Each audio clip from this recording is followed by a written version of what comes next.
You're listening to the Sketchnote Army Podcast. I'm your host, Mike Rohde, the author of the Sketchnote Handbook and the Sketchnote Workbook, and this is the podcast where I chat with sketchnoters and visual thinkers and try to understand what makes them tick.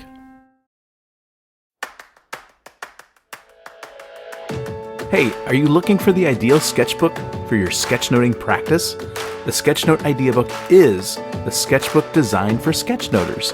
Equipped with no bleed, no show-through paper, you can take almost any marker or pen you can throw at it. Get 10% off with code ARMY at airship.store.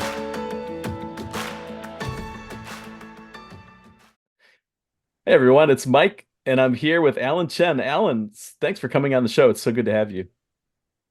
Thanks for having me, Mike. I've been really wanting to meet you. You as well, and we were talking a little bit about meeting on LinkedIn and how that platform seems like it's become very visual. I've asked a few people wondering, is it just me? Am I following visual thinking people? And so the algorithm is feeding me visual stuff. But I think I got the sense that there's some kind of a change happening on LinkedIn where visual people are actually having an influence on that platform.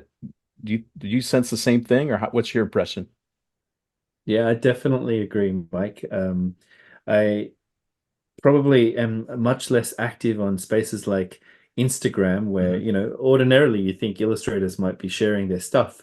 But, Yeah. I kind of use Instagram maybe just kind of like a place for references, whereas LinkedIn, I actually have a lot of interaction with people. I share things and I see amazing work from other practitioners. So LinkedIn's definitely the spot.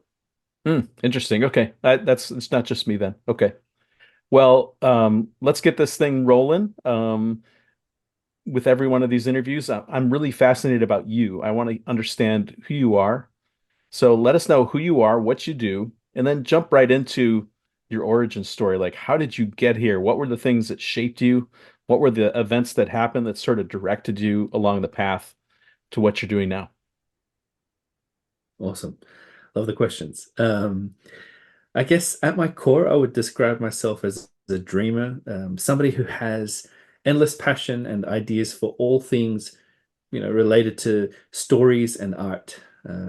You can probably tell I'm a bit of a geek. I love collecting comics, books, and toys, and that stuff's all around me, as you can see. And that's kind of rubbed off on my daughter Aria, who is probably one of my biggest sources of inspiration.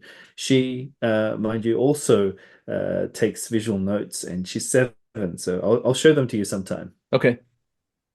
Now, whether it's drawing, painting, writing, or making movies or sculpting, I find myself deeply interested in telling stories. And that kind of relates to the work that I do, because I'm also the co-founder of Shapeshifters, which is a small visual communication agency based in Sydney, Australia.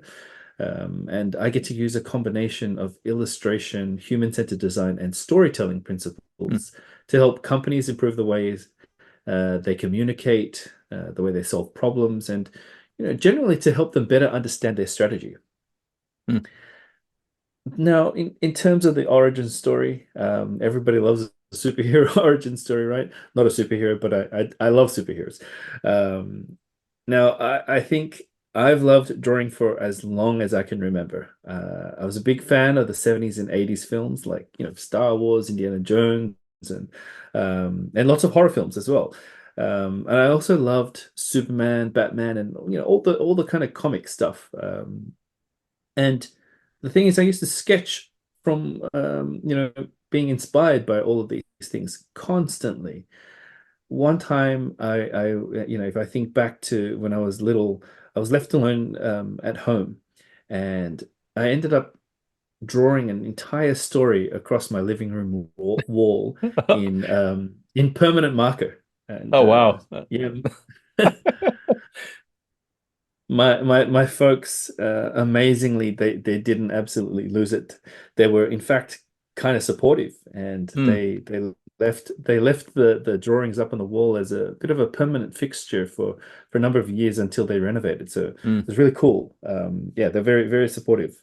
But on the flip side, at school, this was the early mid 80s. Mm. My teachers were, well, my teacher in kindergarten at the time, she was the opposite. She was very much against drawing in her classroom. She said, Mm. drawing has no place in my classroom.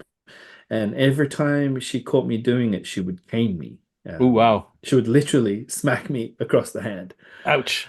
You know, yeah. It was pretty extreme, but that was her way of kind of communicating to me, like, nope, don't do this. Mm. But I was pretty lucky because in year one, my teacher was super supportive.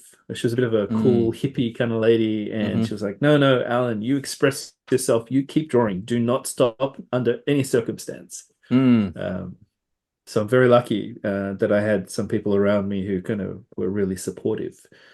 But I think, you know, when it comes down to it, I reckon all of this began because I um, recognized that I learn a little bit differently than other people. So when I hear things, when people share ideas and when they speak, I have imagery instantaneously appearing in my mind. So I can see words as images instantly. But on the flip side, when it comes to me communicating those things, in written format or in more detail, it used to take me a long time to formulate these things. And I think at the time, my teachers would often describe me as being slow or, Mm. having my head in the clouds, or they thought that I was not listening.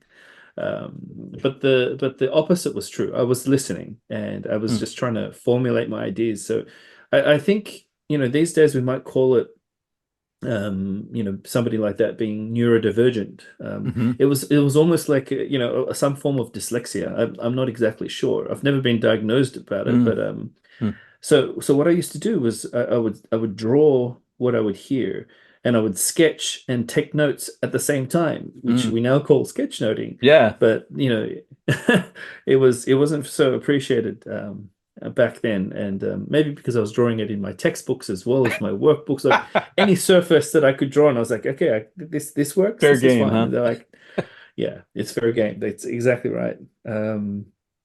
So yeah, that's kind of where the visuals and the note-taking stuff actually began. Mm. But then, fast forward a decade or two later, I studied fine arts at Sydney University for a Hmm. year.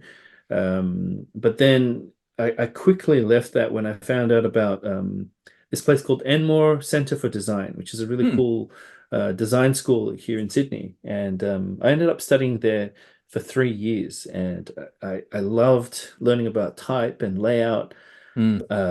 and I learned how to use imagery with all of that. But to be honest, I found graphic design work kind of dull. Like it, Mm. it, it just didn't do it for me. What I really loved was probably the things that were linked to my childhood, which was, making movies. I always wanted to make movies. Mm. And I applied to study at the Australian Film School, and I was Mm. really lucky to get in. And then I can say I found my passion, which was storytelling. The moment I was in there, I knew that this is the right kind of thing. Mm. And yeah, I guess you can tell because it led to, over a decade of me working in the film industry. I started off as a storyboard artist and a concept artist.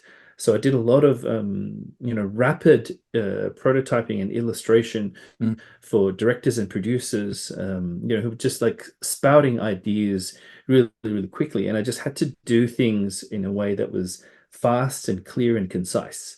Mm. Um, and then I moved into concept art for Hollywood films. This is like designing cool things. Like, I mean, I got to work on superhero films, like the first two Wolverine films with Hugh Mm. Jackman. I was designing costumes and superpowers, and Mm. that was kind of a bit of a dream job for me. I So, bet. Wow. um, yeah, it was a lot of fun because you get to draw things that don't exist, right? And you're like, Yeah. this is awesome.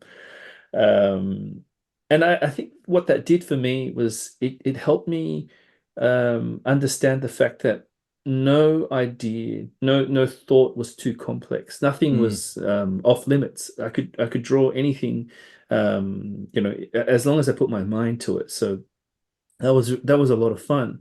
But I think one of the things about working in these creative industries is I constantly was seeking something new. So it was like Mm, if I wasn't storyboarding or doing concept art, I'd be then doing production design or costume design.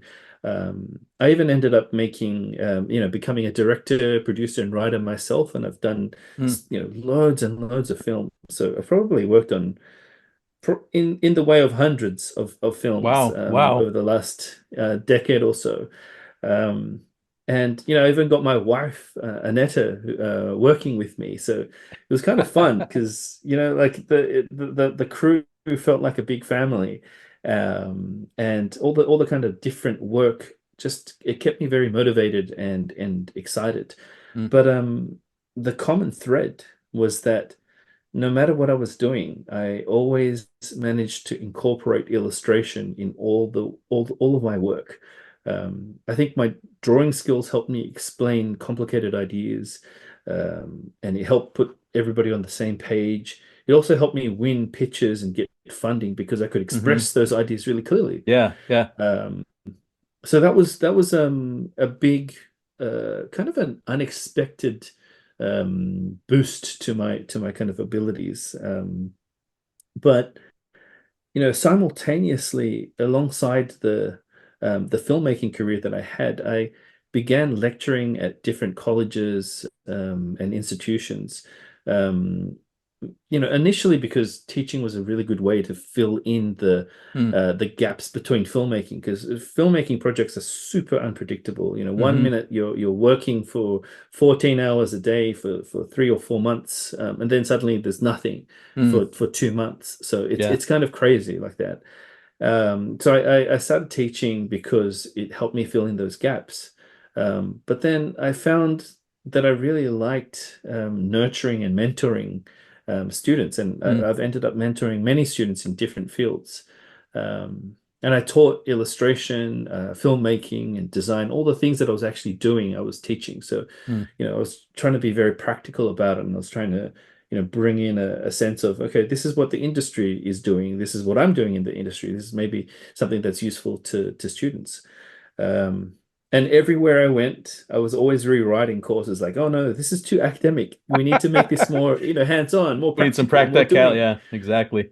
Yeah, yeah. So it was a bit of a thread. And then I think it was like 2015, I was given the opportunity to lead the visual communication department at Raffles College, which is this big international chain of colleges. Mm, And it was kind of hard leaving the film industry because I was in the film industry for a long time already. But hmm.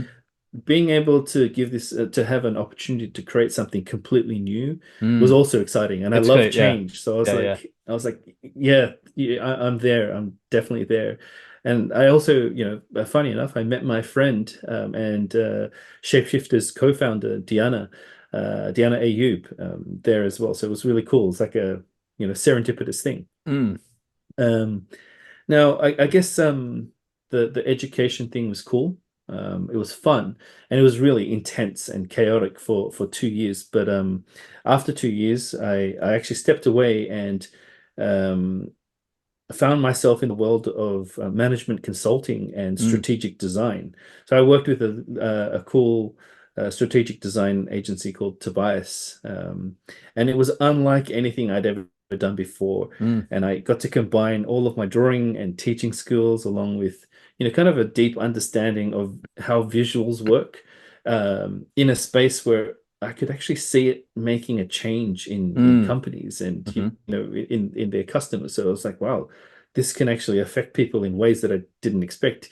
Prior to that, I was like entertainment and Hmm. just like crazy fun stuff. And I was like, wow, this is kind of grown up and didn't expect to be able to do this kind of thing and help people and be in these kind of serious environments. So um, my job description, I remember, was like a blank sheet of paper, and they were like, "Okay, we don't know how to use a person like you, so why don't you work out what you want to do here, and we'll take it from there."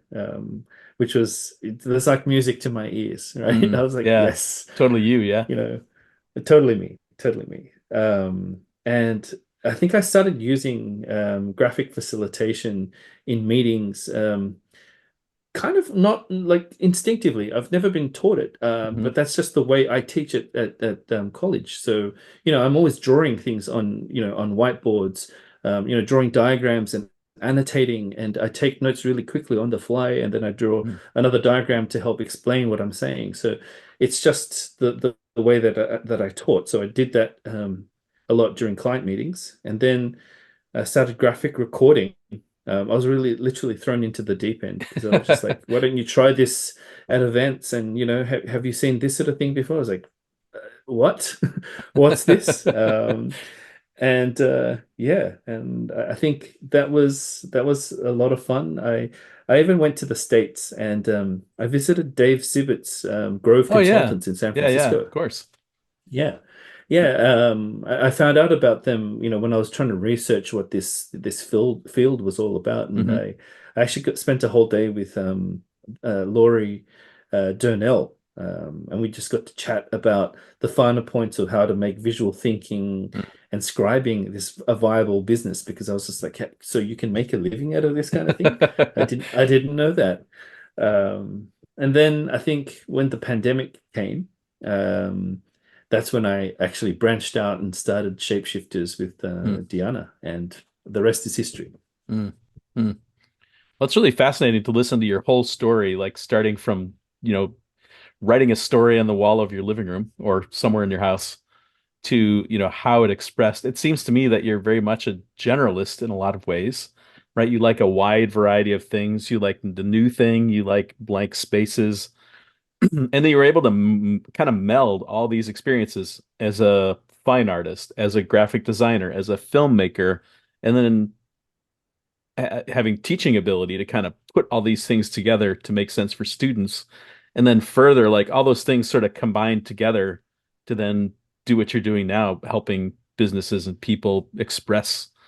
So it's really fascinating how you've sort of melded all this, your whole experience into like it's all part of you, which is not always true for everybody, right? They tend to go, I do this, I'm a stockbroker, and then I'm a baker, and then I'm a this thing, right? Like very separate, career paths. And this one feels almost additive. It's like the ball just kept getting bigger and bigger until you had quite a wide variety of skills that you could spin and call on, whenever you needed them. That's really fascinating to me, I think. Yeah, cool. Thanks for reflecting on that. Yeah, I think I've always enjoyed being able to just kind of create my own path. Mm, I don't think there was ever any clear pathway for what I wanted to do, and I think that's just what I like. I was hmm. like, no path suits me just fine. Yeah. Um, in fact, the first scribing gig I ever got was at the film school where I was lecturing at the film school, the Australian Film School, and one of my colleagues, an amazing writer called Mike Jones, he just said, "Hey, Alan, can you come along and do the thing that you do in classrooms with those students, but do it at a client space with me at this Mm, this it was at a museum, Australian Maritime Museum." And I said, "Yeah, sure. But what do you want me to do?" Because just like take the notes and chat to people the way you do. So that was it. I went into a room with like museum curators and researchers, and we were talking. I was just illustrating what they were saying, and mm, suddenly the entire room was just filled, from edge to edge with sketches, and mm. because of that, there's a permanent exhibit now, sitting on like probably one of the most iconic parts of Sydney's Darling Harbour, and there's this huge kind of like a spaceship there, and there's an exhibition with all of my drawings Wow. kind of wrapped around it. So I was just like, "What? I did not know this could be a thing. This is amazing." That was my first gig as a visual thinker, so Mm, it was kind of wow. cool. And you mentioned too that you Yeah. sort of didn't know about this space, and were sort of was that sort of the 10 years ago experience when you sort of stumbled into this? And what did your brain do when you like, oh, this is a thing? Like that must have been really Yeah, fascinating. I had no idea. Whereas Mike, he was saying, "Hey, I've seen these little clips on YouTube.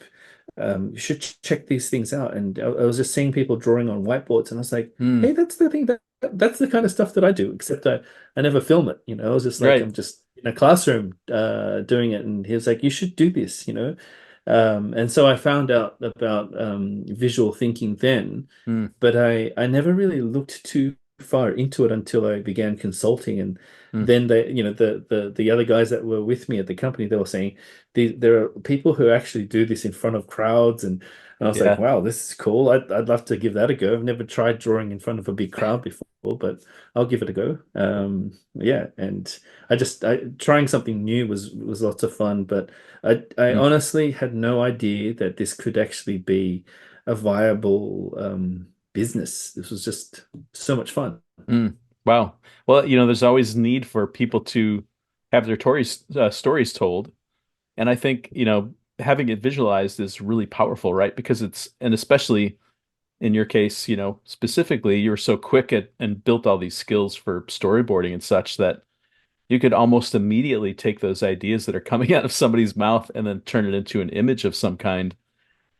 And I think, I wonder too, I haven't really talked about this before, but like as someone's idea is visualized, if let's say, you and I, we are skilled in visualizing our ideas, so we can explain and draw, and we sort of bounce back. It sort of reflects what we're thinking and it changes what we think. I wonder, like, if people see that live in real time, it must change the way they think, right? Because they see this thing come to life and either they say, oh, no, I meant this thing, or then they would build on it, right? So there's like once you see it, you can now like turn it around like three-dimensionally and think about what's on the back and how does this impact this, and like that reality helps you, I don't know, take it further. Is that a interesting or a realistic way to think about that? Definitely. I think one of the things I always lead with when I do this, when I facilitate kind of ideation sessions, is I always say I'm not here to be right. I'm just here Mm, to create things for you. It's your job to be right. So, mm, you guys are the experts in your field. What I'm an expert at is eliciting ideas from people and showing kind of reflecting them back to you. So mm, please don't feel like my drawings are the be all and end all. By all means, mm, iterate, and continue doing that, and you'll get the best result when you actually do that. So I wholeheartedly agree that that is something that um, happens because of visual thinking, because of visual facilitation. mm, And if more people do it, they'll probably understand how much of an impact it can have on improving your own ideas. hmm Yeah, and I think that's a lot of why I like teaching people even the basics, because even a rudimentary skill to be able to express yourself even badly is better than no skill at all, right? Or to not try. So, using simple shapes to communicate. It's kind of amazing when I teach this, like within an hour, even using simple shapes, people really feel more confident. It's weird. It's like, how is this possible that you could teach someone basic skills in an hour and they can already see an application? Like that's super powerful. And not everybody pursues it and like really practices, but some do. And if you're faced with a whiteboard in a meeting, like you would feel maybe a little confidence, like, well, I'm just using these five shapes to build stuff, right? It sort of reduces the pressure and it just becomes a way of thinking. So hopefully, hopefully we're making that impact on people as well when they see it. I think always there's the challenge, like if you're too good at it, then people think, oh, you're an expert. I could never be as good as you. I hear that all the time. And so I try to turn it around as quickly as possible. What was your experience being a both an educator and then also someone who formed curriculum for students? How did you deal with that specific challenge? I'm not good enough or I can't do what you do kind of stuff. How do you deal with that? Well, I think one of the things that I do is I show people how I started off. Mm. And I definitely did not start off as being really, really good. I don't think anybody starts off as being really good. Mm-mm. We're all in a way still kind of building up our own abilities, and um, I firmly believe that. even as you said, even the most basic skill set can actually help you build this ability within you. So oftentimes the way I kind of got around the I can't draw thing is there's a couple of icebreakers that I do with people, Mm, and those icebreakers I give people very little information. It's usually like, hey, give me three things that you're interested in, and just draw an icon that mm, represents these three things. And then I say to them, you've got a minute to draw this, and that's it. And in 1 minute, usually people have three, sometimes five things. wow. And I'm always astounded. I'm like, guys, you got the brief, like you get it. We're a visual tribe. This is what we do. And everybody can do it. I think you just need to be able to recognize it in yourself. So there are a couple of exercises I think that are really good to help people get Mm, around that fear of I can't do this, you're the expert. hmm And they work. They really work. I've tried them out for years and years, and they really do, warm people up really quickly. Hmm. The other sense that I have is like the more powerful you are inside an organization, the riskier it is to draw. And the way I would explain that is like, say you're a CEO, let's say your drawing skills are not great. Like there's a little bit of fear, like public speaking, that if I draw like a seventh grader, because that's the last time, when I was, 13 years old, I'm going to draw like a 13-year-old, and that's embarrassing. So I don't want to do it. Or my ideas might be bad. Like because you're not skilled in that skill, you're worried that I might, say the wrong word or do something dumb and I'll look dumb. And I think some of it is just simply getting over the fear of like doing something and it being wrong and that's okay. Yeah, Have you experienced that that's as well? so much. The Yeah. the fear of failure mindset is it's damaging. It's really damaging. Mm, I think failure is you learn so much more from failure than you do from being in power or winning. mm, It's something that I kind of try to teach my daughter a lot. Is not to worry if she makes a mistake, not to worry if hmm she draws outside of the line, or just to keep going. mm, So yeah, I experienced it a lot. We actually, Deanna and I recently, not recently actually, it would have been about a year ago. We ran a workshop for CFOs, and these are people who understand finance really well, who yeah. understand tables and columns really well. Yeah. But we showed them how to use columns in a way that they'd never thought about, and uh, it was a lot of fun because I think they started off thinking, "What are you guys going to show us about columns that we don't already know?" Like Mm, we just think about these things slightly differently. So there were a lot of fun, simple drawing exercises for these really, people who are, sitting in the C-suite and who've never really had to do this, and then mm, suddenly they're able to communicate to their team so much more effectively. The results that kind of came out of it were really amazing, and I think mm, we're very grateful that we had that opportunity. mm. That, and I think that's where our calling is right. I always think of like all the opportunity for everybody in this community is but there's so many people that feel like they can't do it. Like there's an opportunity to even move them one step forward to like, I can do basic stuff.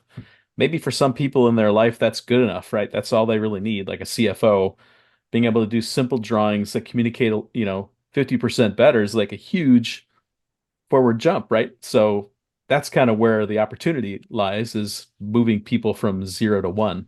And then some people will take off with it, right? Maybe there's, a CFO who secretly loves art and is just visual and never felt like the permission to express themselves. And this might be the little spark that sort of kicks that off for all we know, right? So it's a really interesting opportunity that we have before us for sure.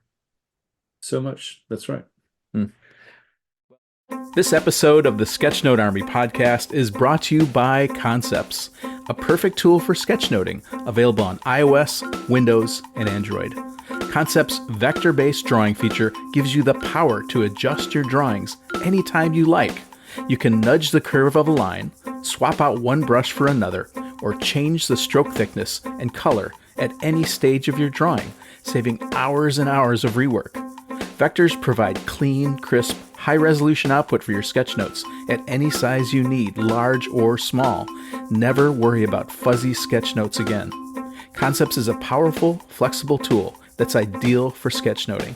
Search Concepts in your favorite app store to give it a try. But what I'd really like to hear is what are some of the tools that you like? And we'll start with analog and go to digital after that, because it seems like I always discover some funky tool that I'd never heard of. And this, what by tools, I mean like pens, pencils, brushes, um, notebooks, paper, any kind of stuff that helps you communicate. Um, and that in the analog space, and then of course, if you use some digital stuff, it'd be interesting to hear the tools you like Yeah, there. cool. I think it's a general rule. I never leave home without a sketchbook and a pen. Mm. Hmm. Never. My default sketchbook is I think like a 4.4 by 7 inch Moleskine. Hmm. So that's like roughly A5, Yeah. Yeah. according to Aussie stuff. I always carry with me a Stadler zero 0.3 fine liner, as Mm. well as, I don't know if you've heard of these, but a Zig Art and Graphic Twin brush pen. They're these Japanese pens that are Mm. just amazing. I love the ink. The other one that I love to use is the Zig Kuretake number 22. Mm. Um, and I'll share these with you Okay. later if you like. But Yeah. these things I find like there's a combination of you know, tight stuff where I can write really crisp things and I can kind of draw almost diagrammatic stuff. But I love the brush pens because I Mm. love to draw, I love to paint. So the Zig pens are really loose Mm. and they're very easy to use for me. The other thing I carry around with me, when I go traveling though, is a small postcard sized watercolor pad, Mm. as well as a Pentel aqua brush. These Hmm. ones are amazing because you can fill them up with water or ink, and then if you use dry watercolor pigments, you can do some crazy paintings with very little mess and very Mm. little fuss. And that's kind of why I like it. So I can sit by a poolside, I can sit on a train, and I can do a watercolor painting really quickly, Mm. and not take up much space. Um, yeah, so I also really think paper is king, especially Mm. if you're building skills, because these skills can actually carry across to digital, but the other way is not true. So digital Mm. skills can't carry across to analog, but analog does for both. So it's awesome. Mm. Um, in terms of digital tools, nothing really exciting, to be honest. It's Mm. iPad Pro, Apple Pencil, Procreate. Mm. That does 90% of the lifting for me. Hmm. The other thing, obviously, if I have really large artworks, like murals and things that are kind of wall sized, which I occasionally do, I go straight to Photoshop, Mm. and like my huge kind of Huion, it's called a Huion canvas. It's like a Mm. 22-inch massive screen that I can draw across, Mm. and it's really nice. And I guess the iPad is probably the easy pick in terms of the digital tool, probably for most of Sure. us, Yeah. because it's fast, right? Yeah. Like you just open it up and within 7 seconds you can actually start drawing, which is almost Hmm. as fast as when you start drawing in a notebook, almost as fast. Yeah. It's close. Yeah. So that's close. So yeah, but that like the digital stuff I think is pretty predictable, right? Yeah. Um, yeah. So I can Interesting. see why you're more interested in the analog tools. Yeah. Like I don't know that I've heard of Zig markers. Now I'm curious. I think I have to go to someplace and find them. And I've seen the dual tip, so I'm guessing is one side a brush and the other side a point or something like that, or are they Yes, two? Okay. that's right. Yeah. Yeah, And yeah. you said the colors you like are, did you say gray and black? Are those the two, or do you typically carry gray and a color? What are the two colors? I've got gray, but I also carry pink. Mm. I think being yeah, pink is probably one of my favorite colors to use, just because it's difficult. Actually, it's difficult to use because I like using it in its most rich form. So Mm. fuchsia and bright Mm. pinks, and adding that into graphic recordings, or sketch notes can add like this crazy spark. So when you Yeah. see pink or orange, or these vibrant colors, they suddenly pop, and Hmm. they kind of really catch your eye. So I'll Mm. share with you the exact Okay. pink shade I use. But yeah. We'll definitely put it in the show notes so you can go check those out. I in the same way I love like aqua, bright aqua and orange are my two. I love those together and I like Oh, them there, that's individually. awesome. Yeah, so those are sort of my signature colors, I guess, if I were to say signature. I'm really, there's really interesting. We're sponsored by the app Concepts on the iPad. But I think it's actually a really interesting tool because as an Adobe person, you might be kind of curious to play with it. It's vector based. So it's got all the brushes and all those things, but you have an infinite canvas. So like you talked about your large Photoshop thing, it might be interesting to explore that, which you can just open it up like and just start drawing and like on your living room wall, right? Just keep drawing and keep going in all directions, which I've been exploring that app. In addition to them being a sponsor, it's actually a really fascinating app and might be something worth exploring that might have some unique capabilities worth checking out. Yeah, I'm always keen to try out something new. I think the reason I stuck with Photoshop is, in one sense, it's just because it allows you to do kind of crazy things like, Yeah, like oil painting kind of style yeah, stuff. So I love that sort of thing too. So, but I'd be keen to try out something like concepts. yeah, that'd be cool. The other thing I would say too is I am a believer in using the tool you know best. So, as an example, when I wrote my book, at the time I was really heavily into Photoshop for UI and UX design. And I had the opportunity to use Adobe's page layout program. I can't think of what the name of it is. And I had to for the front and the back matter. But for the guts of the book, I actually laid out and did everything in Photoshop because I was so fluent in it. I knew that I could be fast. There was a speed advantage by using this familiar tool. I didn't have to think about stuff. I just did it, right? It just happened and I could work with it. I was working with it all day during the day. So at night, I use that tool to kind of accelerate that process. So I think there is something valuable in a known tool where you don't have to think about it. And that's where that would come back to pen and paper. There's very little that you have to know about it, right? Once you have your tools, they kind of work the way they work, and then you can sort of forget about the tool and now focus on the content and thinking and visualizing and stuff. So that's that I've noticed as well. I think that's the key, like, is forgetting about the tool. Like, the tool's almost unimportant, right? Hmm. You need to, it's being able to come up with the idea and just finding a way to be able to execute that. So, Hmm. yeah, whatever tool kind of gets you there the quickest and with the least mental fuss is the one that you should probably go with. Yeah, definitely. Well, let's shift into tips now. This is I asked our guests, imagine someone's listening, they're a visual thinker, and maybe they're in a rut, maybe they just need a little inspiration, maybe something practical or something to kind of spark them. What would be three things you would tell that person? Sure. I think one of the things I often say is whether you're starting out or whether you're, somebody who just wants to improve, let's say you've already got a significant amount of skill and you want to improve. Um, I always say to people, aim for your creative minimum. Hmm. And what I mean is most of the time, when we set out to learn new skills, we place this high expectation on setting aside time, in the hope that our skills build as quickly as possible. It's the same like, if you go to the gym and if you beat yourself up if you're not going every day or something Hmm. like that and you skip a session, you'll feel like everything's derailed. But the truth is, I feel like any skill, visual thinking takes, a good deal of time to actually hone.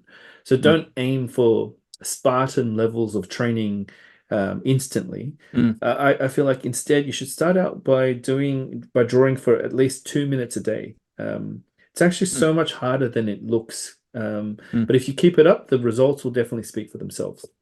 Hmm. Another tip I would say is practice on paper more than on digital if you can.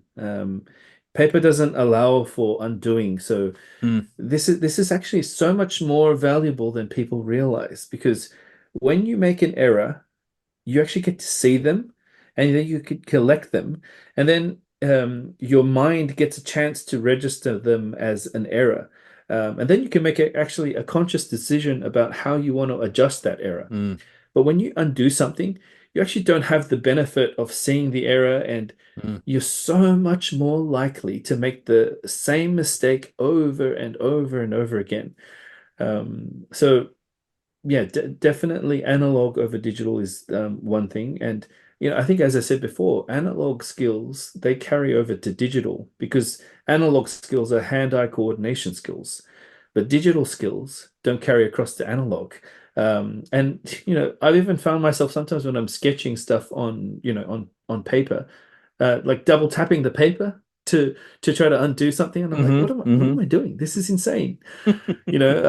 So like it builds bad habits if you're doing that. So fortunately I don't do that too often, but like I have found myself doing that once or twice, and I just have a laugh at myself.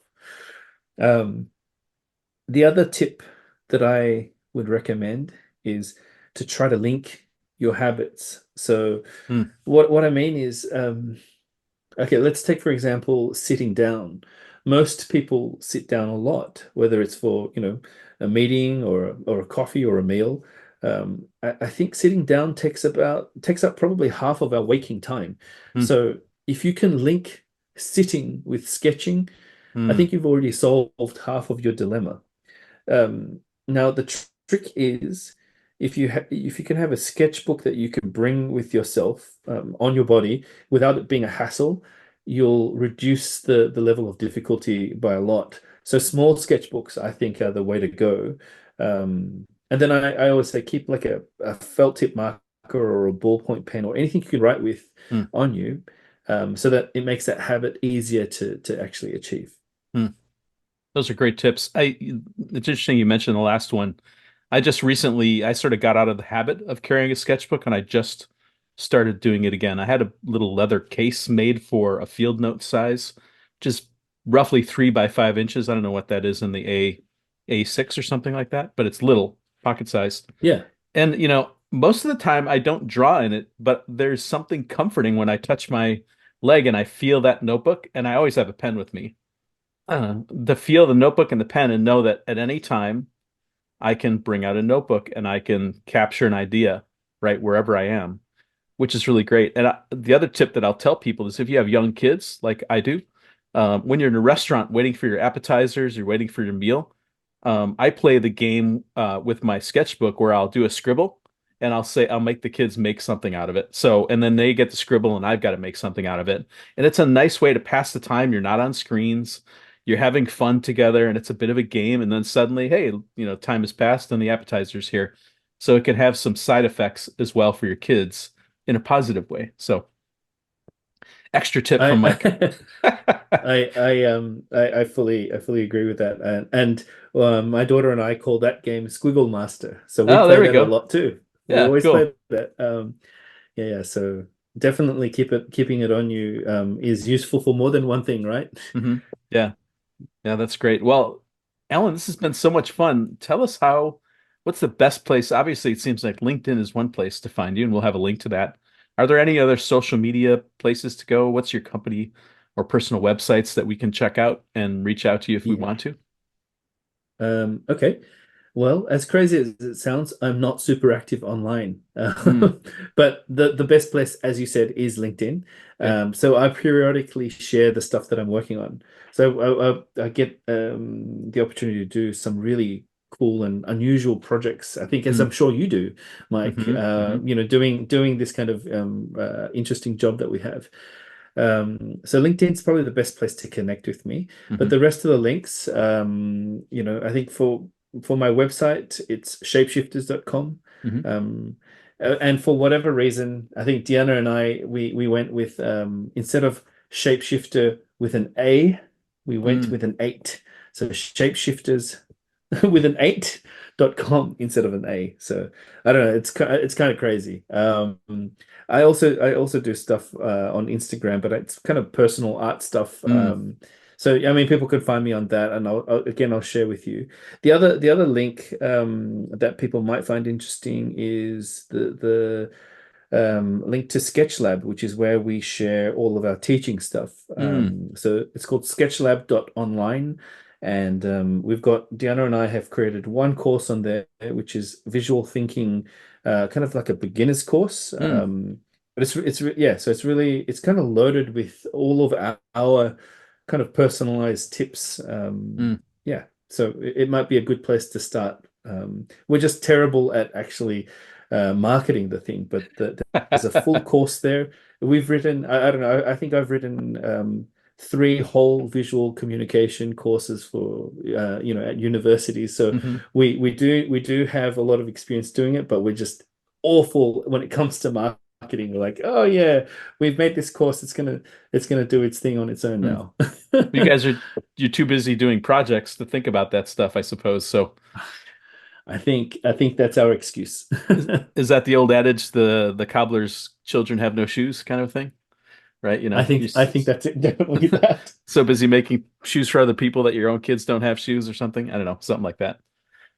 Well, Alan, it's been so much fun to get to know you and have you on the show. Thank you for the work you're doing in Australia and in the world with people, all kinds of people, all the influence I'm sure you've had with students, all the influence you've had on the media that we love, like movies and stuff, and for sharing your experience. It's so good to have you as part of the community. Welcome to the community, and thank you for all that you do.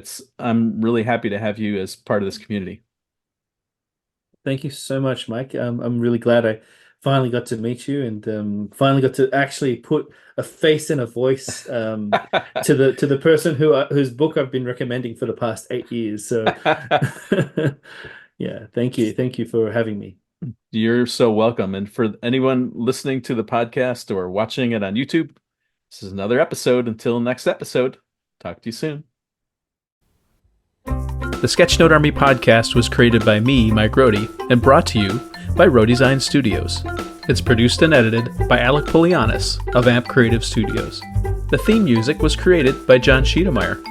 To support the creation of this show, I invite you to buy one of my books, the Sketchnote Handbook or the Sketchnote Workbook. You can find the books on Amazon or go to peachpit.com and use the code ROHDE40 for 40% off. Please share this podcast with other visual thinking friends, and be sure to leave a nice rating on iTunes or your favorite podcast listening app so others can find the show.